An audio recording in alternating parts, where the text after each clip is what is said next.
Hello, my name is Ryan. At the age of 21 years, I'm the owner of one of the most beautiful coffee shops in Texas. But the journey here wasn't easy. I faced years of mistreatment from my stepmother, Kiara. After enduring countless hardships, I was finally kicked out of my own home when I successfully transferred my childhood property under my father's name. Seizing the opportunity, my stepmom kicked me out of the house, and my father did nothing to stop her. I couldn't let it slide like that, so I left them with a surprise they will never forget. My mum's passing when I was only 8 left a void in my life. It was a tough time, and as the years went by, I longed for a mother figure. Little did I know that when I turned 12, my father would introduce Kiara, my stepmother, into our lives. Kiara was a woman with no children of her own. She was younger than my father, and I couldn't help but wonder what had attracted him to her. When the day finally came for me to meet her, her reaction was far from welcoming. It seemed like my very presence in the house annoyed her, and she made sure to make it clear. One evening, as I sat in the living room, contemplating whether I should approach Kiara about our relationship, I mustered up the courage to have a conversation with her. Kiara, can I talk to you for a moment? What is it, Ryan? Make it quick. Well, I was wondering, would it be okay if I called you Mom? You know, like a real mother and son? Oh, right, and that would make me look old. Just call me Kiara, it's more casual. All right, Kiara. Days turned into weeks, and I quickly learnt that Kiara had no interest in being a nurturing figure in my life. Instead, she seemed to prioritize her own needs and desires. She would often ask me to take on most of the housework, including buying groceries, cleaning the dishes, and maintaining the kitchen. When I asked her why, she would simply say she's busy. Oh dear, I have been waiting for you for so long. Can you quickly clean the kitchen? It looks very messy. I just got home from school and I'm already so tired. Why can't you do it yourself? I'm busy completing my self-care routine. You should be grateful for the opportunity to learn these things. It became a routine.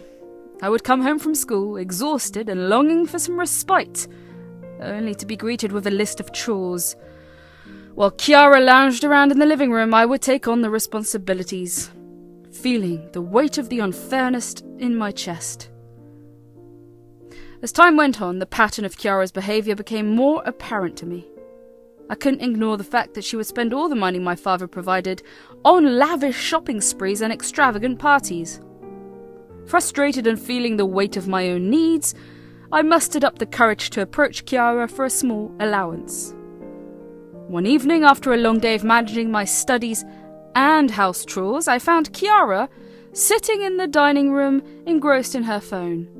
I had to think 1,000 times before approaching her because apparently she had an excuse for everything. Kiara, I was wondering if I could talk to you for a moment. I remember that day when she looked at me. Her expressions always revealed a mix of annoyance and indifference. She would talk in a tone that'd make it obvious that she's irritated. What is it now, Ryan? Can't you see I'm busy? I wanted to ask you if you could give me a small allowance. I need some money for stationery and maybe a few new clothes. It's been a while since I had anything new. Ryan, I'm sorry, but your father didn't give me any money for you. He expects me to manage with what I have. That felt like another lie coming from her. I couldn't believe that my father hadn't provided for me. It seemed like yet another excuse from Kiara to deny me even the smallest financial support. How would she spend money on shopping for extra items if she'd give some to me? But he gives you money for everything else. How can he not provide for his son? Well, maybe he doesn't think you need anything. You should be grateful for what you have. I am grateful, Kiara, but it's getting tough for me to manage everything on my own. I have my studies and house chores, and sometimes I just need a little extra support. You're just making excuses, Ryan. You're perfectly capable of handling everything. Stop being so dependent. Fine, I'll manage on my own. With that, I turned and walked away.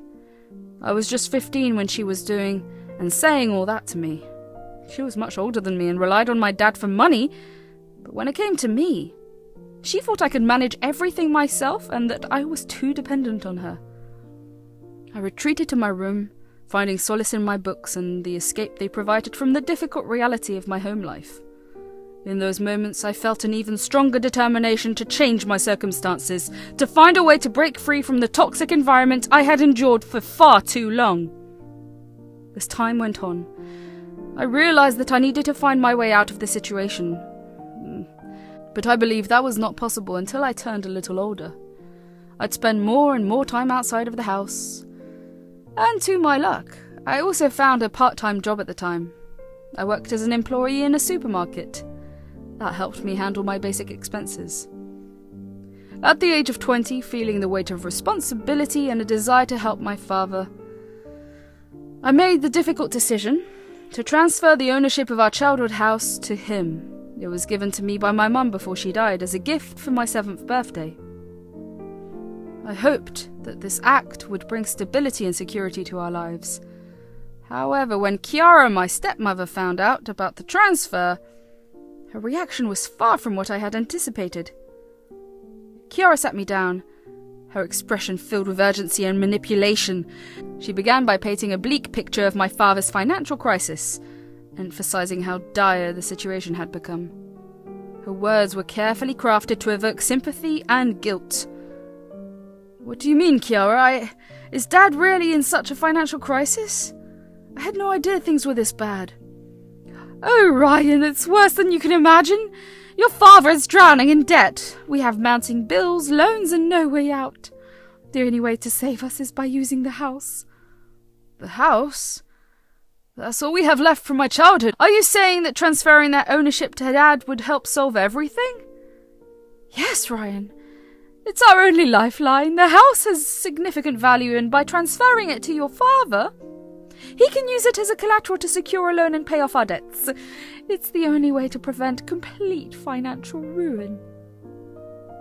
I never wanted to see Dad in this kind of situation. If transferring the house can provide him with some relief, then maybe it's the right thing to do. "Ryan, you're being so selfless and mature about this. I knew I could count on you to make the right decision. It's for the good of our family." On the day of the registration, I found myself face to face with Kiara, my stepmother, in the living room of their once shared home. The atmosphere was charged with tension as the weight of the situation hung heavily in the air. "Kiara, I wanted to talk to you about something important. I've transferred the ownership of the house to my dad. I thought it would be a good decision for all of us." "What did you just say? Did you transfer the house to your father? When did you do it?" "Today." "You should have asked me to come with you." "I thought it would be beneficial for us all. Dad would have a more secure future and—" Yes, that'd give him and us a secure future. You're so generous, dear." "It's nothing. I just wanted to do it for my dad." "Well, thank you so much, but Ryan, you no longer belong here. This house belongs to my husband now. You were just a burden to us, an unnecessary expense on our lives." "What are you saying? I can't believe this. I never expected you to react this way. I thought we could work things out as a family." "Work things out? Ryan, you've always been a thorn in our side. I've tolerated you for far too long. Now it's time for you to leave and find your place. Don't expect any support from us." I felt a mix of disbelief and hurt as Kiara's words echoed in my ears. It was a stark contrast to the woman who had been living under the same roof with me for years.